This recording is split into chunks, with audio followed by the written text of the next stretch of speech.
Olá, tudo bem? Seja muito bem-vindo ao nosso canal. Meu nome é José Carlos e hoje nós vamos conversar um pouquinho sobre o conceito de Analytics. Vamos embarcar comigo junto nessa?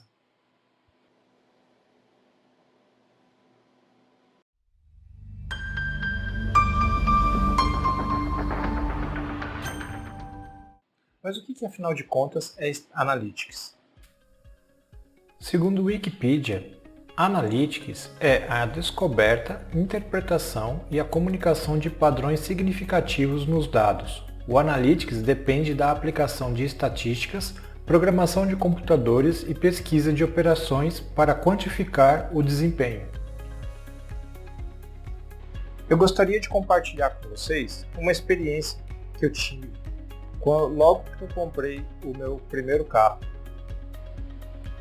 Quando eu era adolescente, eu gostava muito de carros. Consequentemente, eu lia muitas revistas a respeito. O interessante é que numa dessas revistas, eu acabei lendo um conselho que me deixou bastante curioso. Um conselho que dizia que você podia fazer anotações de quanto você andava com um tanque de combustível. Então, seguindo as orientações da revista, quando eu comprei meu primeiro carro, eu também comprei um caderninho que eu levava comigo no porta-luvas. Assim, cada vez que eu abastecia o carro até o automático, eu fazia uma anotação da distância percorrida e da quantidade de combustível, zerava o odômetro e começava tudo de novo, colecionando diversos dados de média de consumo. Assim, eu pude correlacionar o consumo quando eu trafegava na cidade ou na estrada, com as variações climáticas e até mesmo com a pressão dos pneus, entre outros. Entender esse comportamento acabou me ajudando a economizar um bom dinheiro. Mais tarde eu descobri uma coisa chamada Excel, que simplificou muito a minha vida e me permitiu construir gráficos de consumo. Agora dá para fazer isso e muito mais com um simples aplicativo de celular. Então, eu li um outro artigo em uma outra revista, onde nesse artigo eles tratavam de um instrumento chamado vacuômetro, que até então eu não tinha muita noção do para que servia. O vacuômetro é um instrumento incrível. Ele funciona medindo o vácuo formado na admissão do motor a combustão. Observando as leituras do vacuômetro, você pode ter diversos diagnósticos do seu carro, tais como válvulas presas, falhas na ignição ou mesmo problemas no sistema de escapamento, entre outros. Quanta coisa dava para você aprender só com uma variável. Pouco depois, em função dessas minhas anotações do meu caderninho, eu acabei percebendo um problema bem grave no meu carro, porque ele tinha modificado drasticamente o perfil de consumo. Isso me levou a buscar por ajuda, tá? E com isso eu acabei vindo a conhecer um dos meus maiores amigos, José Carlos Fernandes, o meu xará da JF Automotive. Um mecânico genial que me introduziu no mundo da injeção eletrônica. Vamos dar uma olhada em uma injeção eletrônica. Tomemos, por exemplo, o sistema Bosch Motronic ME7. Esse sistema conta com um sensor de pressão do ar, um sensor de fase do motor, um sensor de massa e temperatura do ar, um sensor de detonação, um sensor de temperatura da água do motor, e uma sonda lambda para medir a quantidade de oxigênio no escapamento. Tudo isso gerenciado por uma unidade de controle eletrônico. Essa unidade usa as informações provenientes desta gama de sensores para dosar a melhor quantidade de combustível em cada condição do motor. Os dados gerados conjuntamente por esses sensores são um verdadeiro tesouro que abrem as portas para um universo de possibilidades. Na época, a gente não sabia, mas esse é um conceito bem primitivo e rudimentar de IoT.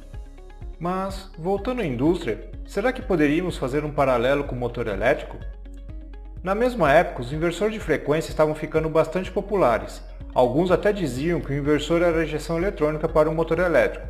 Com o inversor de frequência, podemos facilmente monitorar um conjunto de variáveis tais como tensão, corrente, impedância do bobinamento, temperatura da carcaça, tempo de uso. Em alguns casos poderíamos complementar com sensores de vibração mecânica do eixo. Novamente, a quantidade de variáveis aumentava, mas o que podia ser aprendido com elas era muito mais amplo. Novas possibilidades se abriam. No final dos anos 90, nós assistimos a uma proliferação de novas redes industriais, que simplificavam a troca de um volume maior de dados entre os diversos dispositivos. Isso possibilitou a implementação de novas técnicas de programação, incorporando o conceito de OE embarcado nos controladores ou a implementação de algoritmos de diagnósticos mais refinados. Hoje em dia, as aplicações industriais da rede Ethernet, nos seus diversos protocolos, ampliou muito essa conectividade, gerando uma verdadeira explosão na quantidade de dados.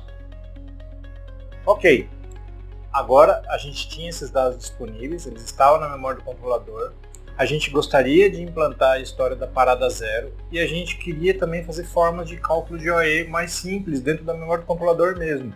Tá? Só que tudo isso envolvia conhecimento que estava um pouquinho além do que a gente estava acostumado a fazer. Então foi a hora da gente pedir ajuda.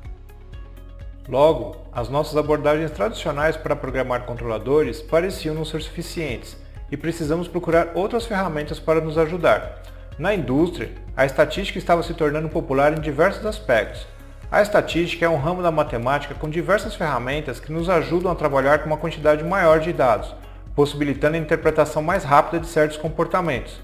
A estatística nos permite encontrar uma direção para que possamos alcançar os nossos objetivos.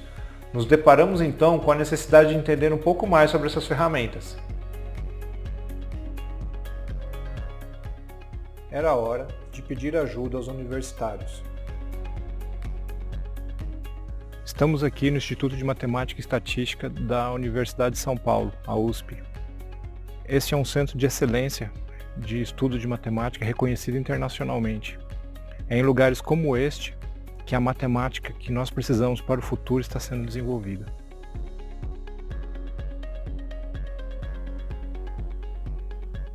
Por uma providência quase divina, na mesma época uma das minhas professoras me convidou para participar de um curso de estatística de algumas semanas aqui no IME.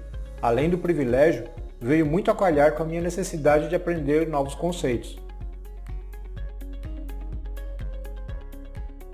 Com esse aprendizado, começamos a introduzir esses conceitos nos aplicativos para os controladores que desenvolvíamos na época. Por fim, estávamos entregando sistemas que já tinham embarcado recursos como cálculos de performance, análise de defeitos simples, entre outros. O tempo passou e nós passamos a ter uma proliferação muito grande de dados. E aí a gente começou a esbarrar em alguns limites do que a estatística é capaz de fazer. Porque quando você tem um número muito grande de variáveis, tá, você pode até encontrar certas correlações, mas nem sempre elas podem ser verdadeiras. Para piorar as coisas, nós começamos a enriquecer também os dados com uma coisa chamada metadados. Mas afinal de contas, o que são metadados? Vamos olhar para um exemplo. Pense num disco de vinil. O disco de vinil armazena a música nas ondulações em sulcos gravados mecanicamente no disco. Assim, temos apenas a informação da música. Já no Compact Disc ou CD, a música é armazenada por meio de um código digital. Pouca gente sabe, mas o CD tem capacidade para armazenar mais informações além da música em si, como nome da música, nome do cantor, ano da gravação, etc. Essas informações adicionais são metadados específicos daquela música. Hoje em dia, nossos aplicativos de celular fazemos uso extenso dos metadados das músicas que ouvimos. Esse mesmo conceito é aplicado nos dados que estão disponíveis na memória dos controladores e dispositivos inteligentes, revelando um universo muito maior do que observamos à primeira vista. Mas, com todo esse universo, como podemos trabalhar com esse enorme volume de dados? Um inversor de frequência, por exemplo, tem muitos cálculos internos que refletem a saúde ou status da unidade. Tentar analisar essas informações numericamente exige um enorme esforço. Então, para diminuir a carga cognitiva, lançamos mão de gráficos e dashboards que nos ajudam a encontrar padrões. Mas como assim encontrar padrões? Vamos tomar como exemplo esta foto e vamos assumir que ela seja um dado. Uma foto sozinha nos dá uma imagem, mas quando você junta essa foto com outras 500 fotos, você pode observar outro padrão completamente diferente. Com os dados são a mesma coisa. Isolados podem revelar uma visão mais limitada, mas em conjunto com outros dados, algumas surpresas podem surgir. Mas como realizar essa interpretação de forma automática? Colocar um ser humano para observar um grande volume de dados e gráficos pode não ser mais adequado em um mundo onde a quantidade de informações cresce de maneira exponencial. Novamente, estávamos chegando no limite que as nossas ferramentas podiam fazer. Era hora de voltar aos livros. Descobrimos então que a matemática para o mundo em que vivemos ainda não existe e está sendo desenvolvida em centros de pesquisas como o IME. Mas já podemos contar com outra ferramenta que vem crescendo muito nos últimos anos, a inteligência artificial. Satya Nadella, CEO da Microsoft, em seu livro Aperte F5 diz: "Não importa se você está na Etiópia ou nos Estados Unidos, se tem ou não um doutorado em informática, todo mundo deveria ter acesso a essa capacidade de aprender com os dados." Já temos diversas linguagens e projetos que estão ajudando a popularizar o conceito de IA, tais como R, Python, Jupyter, Spark e outros mais. Com essas ferramentas conseguimos implementar algoritmos de classificação, regressão, detecção de anomalia, etc. No entanto, segundo o professor Marvin Minsky, um dos fundadores do Laboratório de Inteligência Artificial do MIT, a inteligência artificial trabalha muito bem com grandes volumes de dados e em tarefas repetitivas, mas ainda tem dificuldade para ter senso comum ou bom senso. Para a inteligência artificial, dados são críticos. No entanto, com a IoT, a gente tem uma proliferação muito grande de dados. E quais os benefícios disso? A inteligência artificial nos leva a encontrar KPIs importantes, ou seja, indicadores. Na realidade, o Analytics é um alicerce fundamental para toda transformação digital. O Analytics nos diz o que fazer com os dados do IoT. Dados são o futuro. É absolutamente incrível o que você pode fazer com dados. Quer um exemplo? Conforme matéria da revista Exame, o pernambucano Hamilton Alves Pessoa, que trabalhou 12 anos como executivo da área de governo das empresas de tecnologia IBM e TOTUS, decidiu fundar em 2015 a Fábrica de Negócio, que faz auditoria na folha de pagamento dos órgãos públicos. O algoritmo criado pela empresa cruza regras da Controladoria de Serviço Público com as informações dos olheristas servidores.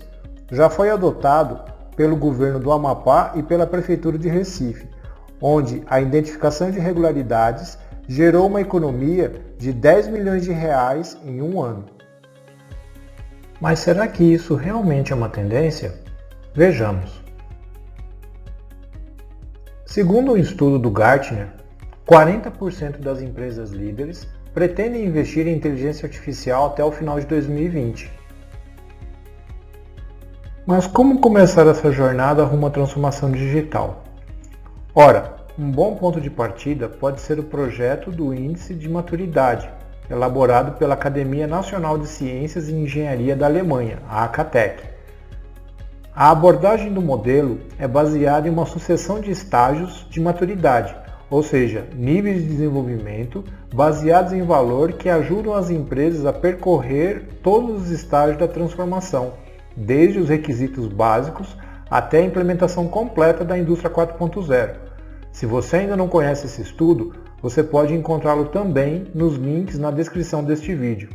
Aliás, o site da Acatec tem uma grande variedade de estudos acadêmicos que podem ajudar muito no entendimento e na implementação da transformação digital. Geralmente, uma análise preliminar de um problema já justifica a implementação de um projeto. Isso vai proporcionar um profundo conhecimento do processo, um entendimento que talvez vá até contra o senso comum. Então você pode se deparar com um dos maiores desafios da transformação digital, a mudança de mindset das pessoas. Temos que lembrar que a tecnologia é uma ferramenta, então não podemos ignorar as pessoas. Afinal, o insight vem das pessoas. E qual o poder do insight? Vejamos o efeito termiônico, um fenômeno que se manifesta com a transmissão de elétrons a partir de uma superfície metálica aquecida. Esse efeito foi relatado pela primeira vez em 1853 pelo físico francês Alexandre Edmond Becquerel. Provavelmente você nunca tenha ouvido falar de Becquerel. Nem sempre ele é lembrado pela ciência, mas ele foi um cientista brilhante que, entre outras coisas, descobriu o efeito fotovoltaico, a base de funcionamento da célula solar, muito popular hoje em dia. O efeito termiônico só foi redescoberto 20 anos depois por Frederick Guthrie, um físico e químico inglês lembrado pelos seus trabalhos nos efeitos do gás mostarda. Guthrie estava trabalhando com objetos carregados ao perceber o fenômeno, mas novamente não levou sua descoberta adiante. O efeito foi redescoberto novamente pelo americano Thomas Edison, o feiticeiro de Menlo Park, em 1880, enquanto tentava entender o motivo da quebra dos filamentos e escurecimento irregular de suas lâmpadas incandescentes.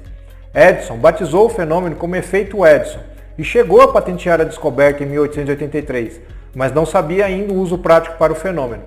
Finalmente, em 1904, o ex-aluno de Maxwell, consultor de Marconi e colaborador de Edison, John Ambrose Fleming, encontrou uma aplicação viável para o efeito Edison, construindo um diodo detetor para sinais de radiofrequência. Esta válvula eletrônica foi a base para a invenção e melhoramento do primeiro equipamento de rádio. Meio século entre a observação do fenômeno pela primeira vez e sua aplicação para uso prático. Ninguém deve ser desmerecido neste caminho da descoberta, mas imagine se Becquerel tivesse as informações de Fleming e adiantado esse insight em 50 anos, como a eletrônica poderia estar hoje? Em seu livro Cosmos e série de TV com o mesmo nome, o astrônomo da NASA Carl Sagan nos disse que nós estávamos às margens do conhecimento cósmico. Agora, nós estamos às margens de uma nova revolução industrial fundamentada também no Analytics. Se você gostou desse vídeo, não deixe de deixar a sua curtida aí, o seu like, tá? E assinar o nosso canal para receber mais novidades. Obrigado e até a próxima. Tchau!